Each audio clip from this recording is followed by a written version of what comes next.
Super 6 అని చెప్పారు.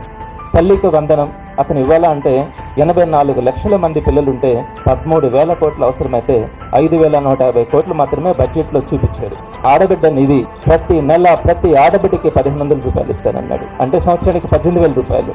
దానికి ఎంత ఖర్చు అవుతుంది?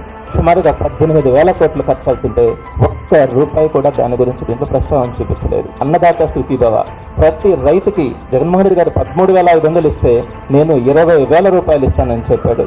సుమారుగా మన దగ్గర 55 లక్షల మంది రైతులకి మనం ఇంతకు ముందు రైతు భరోసా ఇస్తా ఉన్నాం. ఆ లెక్కన కానీ తీసుకుంటే 20,000 రూపాయలు ఇవ్వాలంటే 11,000 కోట్లు అవుతుంది. కానీ ఎంత చూపించారు బడ్జెట్లో? కేవలం 1,000 కోట్లు చూపించారు. 20 లక్షల మందికి నిరుద్యోగ భృతి, ఒక్కొక్కరికి 3,000 రూపాయలు ఇస్తానని చెప్పాడు. ఒక్కరికి కూడా 3,000 రూపాయలు ఇచ్చేదానికి ఆయన బడ్జెట్లో ఎలాంటి దానికి సంబంధించినటువంటి కేటాయింపులను కూడా చూపించలేదు. అలానే మహిళలకి ఉచిత బస్సు ప్రయాణం అన్నారు. ఎక్కడా కూడా దాని గురించి ఊసేలేదు. ఉద్యోగులకైతే నేను రాగానే మొట్టమొదటిగా ఒక మంచి ఐఆర్ని ఇస్తానని చెప్పారు.